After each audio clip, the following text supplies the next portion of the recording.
Evangelho no lar. E nós queremos falar do Evangelho. O que é o Evangelho?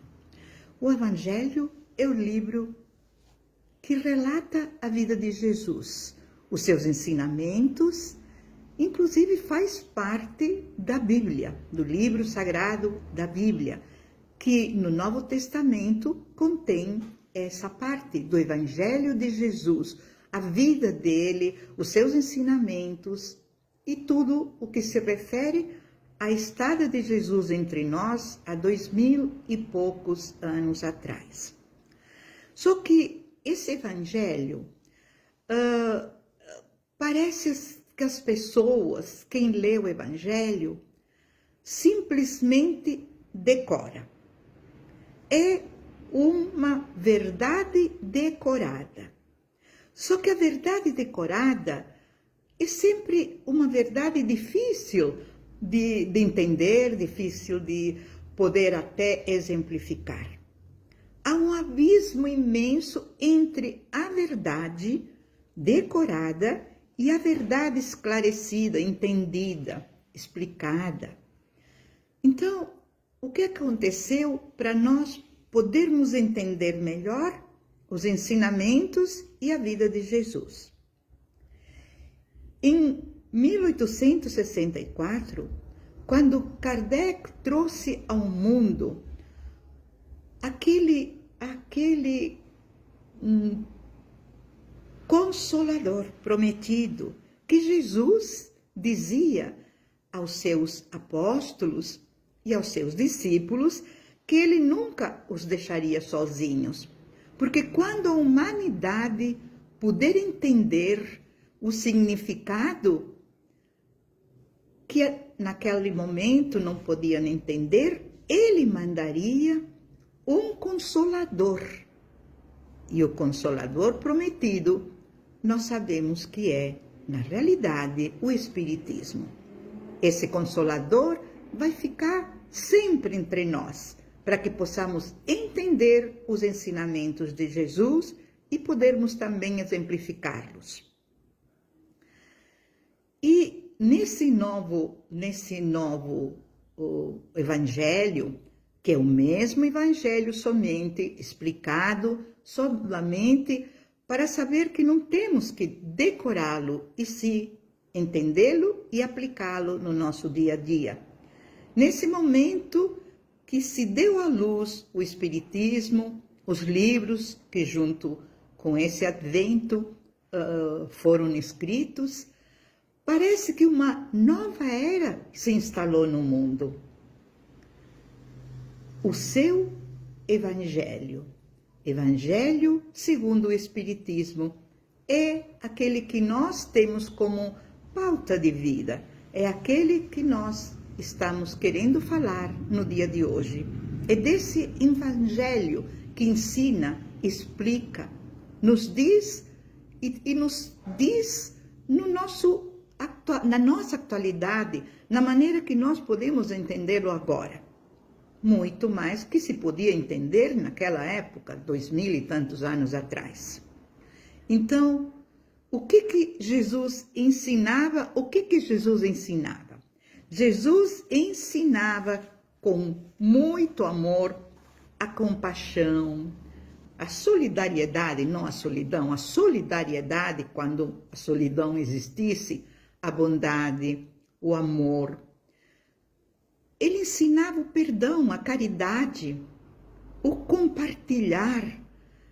Ele ensinava coisas que não adianta decorar, adianta entender e adianta saber como que podemos exemplificar. Ele procurou muito mais o aspecto, Kardec procurou no Evangelho, o aspecto moral do cristianismo, aquele cristianismo primitivo, aquele que ele passou para todos aqueles que o escutavam, seus apóstolos em primeiro lugar, seus discípulos, o povo daquela época. Jesus também ensinava, e muito, que o mais importante era que os homens de diversos nacionalidades, de diversos países, de diversos credos, de diversas raças, pudessem com alegria se darem as mãos e se chamarem de irmãos. Imaginem, meus amigos, se isso nós fizéssemos nesse momento, que todos, de diferentes raças, de diferentes pátrias, de diferentes credos, chamássemos de irmãos e com muita alegria. Nós acreditamos, os seus ensinamentos seriam a solução para muitos desencontros. Muitos desencontros acontecem porque a gente não entendia exatamente o Evangelho de Jesus, seus ensinamentos. E principalmente o aspecto moral desses ensinamentos. O aspecto moral, aquilo que nós, aprendendo, podemos ter como pautar a nossa vida.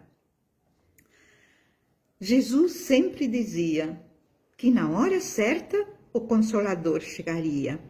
E o Consolador chegou. E o Evangelho segundo o Espiritismo faz parte desse Consolador. É por isso que nós, nesse momento, queremos convidar, queremos realmente indicar, recomendar, fazer o entendimento do Evangelho, entender, compreender o Evangelho em casa, no lar. E não sozinhos, em família. É uma maneira, novamente, de juntar a família. Nesses tempos, cada vez mais, se dá pouca importância à família. Se dá pouca importância. Pais não conversam com filhos, irmãos não conversam entre si, filhos também nem tão interessados em conversar. Então, fazer, como nós dizemos, o Evangelho no lar é uma maneira de voltar a ter, como antigamente.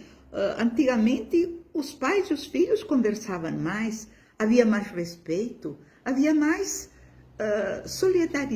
solidariedade entre todos, principalmente respeito. Então, fazendo o Evangelho no lar, aprendendo juntos, entendendo juntos esse Evangelho segundo o Espiritismo, vão ter um motivo para se unir cada vez mais.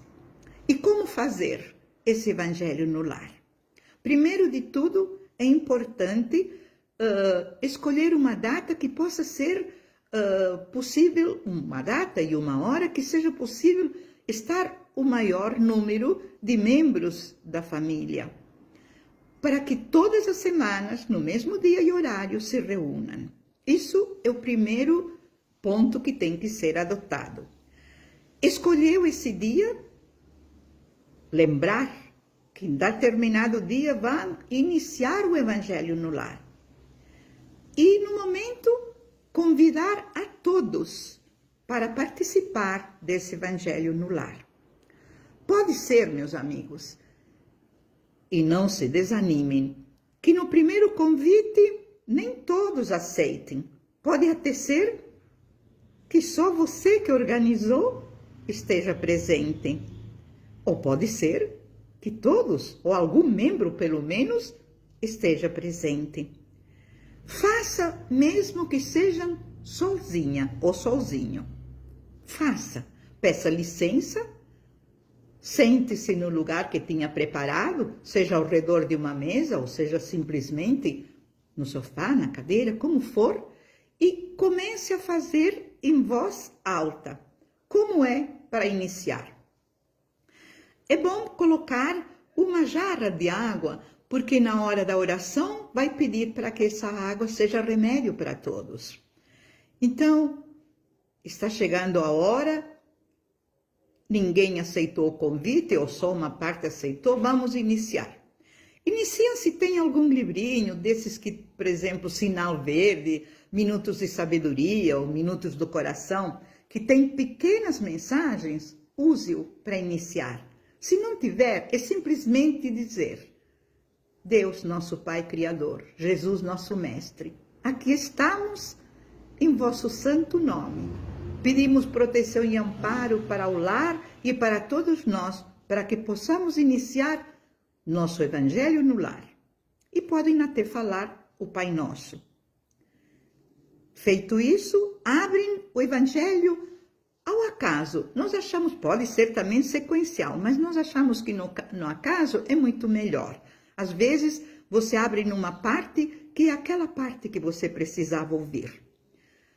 Acabando de ler pouquinho, 2 parágrafos, vocês comentam.